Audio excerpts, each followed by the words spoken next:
Imagine a heist so bold, so digital, it shook Kenya's financial world to its core. A group of young masterminds, armed not with guns but with SIM cards, fake IDs, and a deep understanding of mobile money, pulled off a staggering theft of 450 million shillings from one of Kenya's most trusted financial services.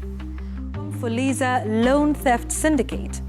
The Banking Fraud Investigations Unit confiscated 123,000 new SIM cards whose mobile numbers were used to take up loans in January 2022 before being switched off.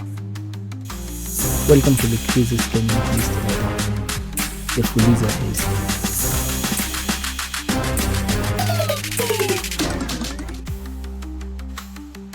In 2022, a group of young Kenyan men did something crazy. They hacked into Safaricom's Fuliza system and pulled off one of the boldest digital heists in the country's history.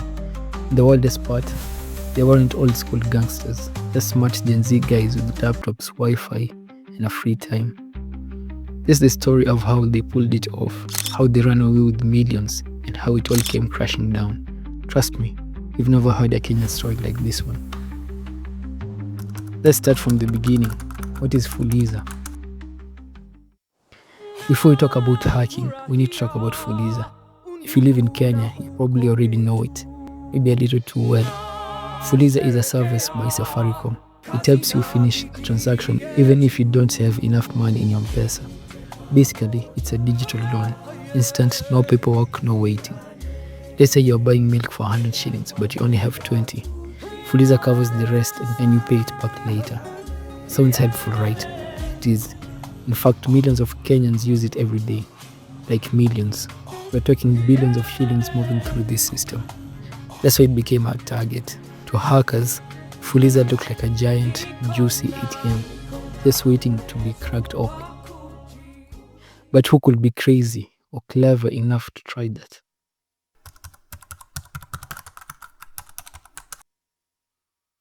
Now, this isn't a story about dangerous criminals in masks. Nope. These guys, they were young, maybe even younger than most of us. They weren't part of any cartel, just tech-savvy young men. Some were in university, others were dropouts. All of them smart and bored. At first, they didn't even plan to steal millions. They were just messing around, testing the system, looking for glitches. One of them, probably the brains, figured out something strange in Fuliza's setup. A little weakness, a crack in the system. And that's where it all began. They weren't robbing banks in balaclavas. They were robbing from the couch in boxers, eating Indomie. Soon they pulled more people into the plan. Some say they used Telegram groups, underground forums, even dark web tools. And just like that, a mini tech mafia was born. What they did next, that's where the real movie begins.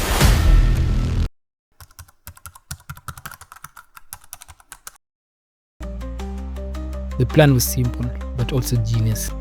They found a way to create fake M-Pesa accounts, lots of them, hundreds, maybe even thousands, each one linked to Fuliza. They used stolen ID numbers to register lines and even duplicated SIM cards. They then triggered Fuliza loans on every line. The system was too slow to keep up.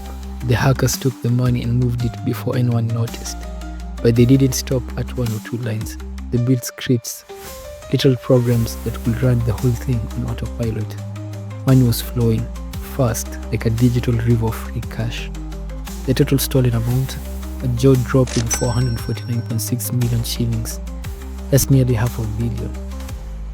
To put it in perspective, that's enough to buy hundreds of luxury cars or fund a small business empire. And buy luxury cars they did.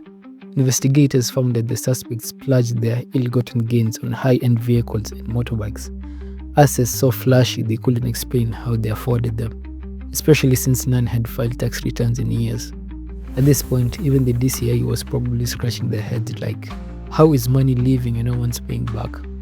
They were living the life, soft life, but like all good heist movies, someone was watching.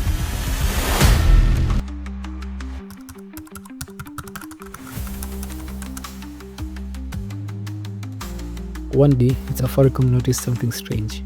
Too much money was disappearing, too fast. They called in the big dogs, the Cyber Crime Unit. When the investigations began, the house of cards started to fall.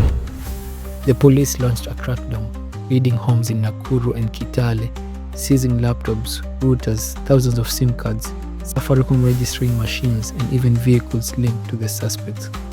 10 suspects were arrested and charged with conspiracy to defraud, stealing, and possession of stolen property. The Asset Recovery Agency told the court it had identified 7 key suspects: Gideon Kipkirui, Kipkemoi Isaac, Edwin Kipkorir, Nelson Kamau, Gideon Kibet, Jones Kipkirui, and Gideon Kipkoech, who allegedly led the scheme by registering over 123,000 lines to draw loans before abandoning them. Funds were moved across multiple accounts before being withdrawn in bulk or redeposited in bank accounts, in a tactic designed to mask their origin. The court heard that Kipkirui, who was assumed to be the Michael Scofield of the HEIST, received substantial sums from loans secured through multiple SIM cards. Array investigations revealed that his accounts were active in large transactions, at times receiving deposits as high as 100,000 shillings from various mobile numbers. Kipkirui would then withdraw the funds from M-Pesa agents quickly. For instance, on March 9, he made 23 separate withdrawals in a single day, with amounts between 130,000 and 172,000 shillings each. Data presented indicated that one bank account associated with Kipkirui saw 3.1 million shillings funneled from 97,240 wallets over 2021 to 2022. From this, 11.7 million shillings was transferred to over 35,000 M-Pesa agent outlets. Additional accounts linked to Kipkirui and others in the group received millions of shillings, which were allegedly used to purchase luxury items, including a Subaru Forester. Another key player, Kamau, reportedly received the largest amount, with 323.8 million shillings in mobile deposits attributed to him. Investigators confirmed that he had purchased assets, including a Subaru Forester, through proceeds from these transactions. Further investigation showed that suspects attempted to justify their wealth through various business claims. Kipkirui claimed his money was from a family business and farming, while Kipkemoi stated he earned his income from an electronics shop and potato farming. However, Array noted that these explanations were unsubstantiated, with no proof provided for the alleged earnings. Among the accused were students and young men who appeared to have led double lives, ordinary on the surface, masterminds behind a digital crime ring beneath. But this wasn't a crazy story, it was a warning. Kenya is growing fast in tech, but even the biggest systems like Safaricom can have cracks.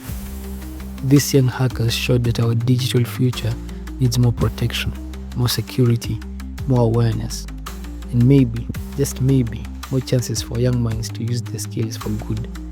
Because if these guys had been hired to test the system instead of breaking it, they could have been heroes.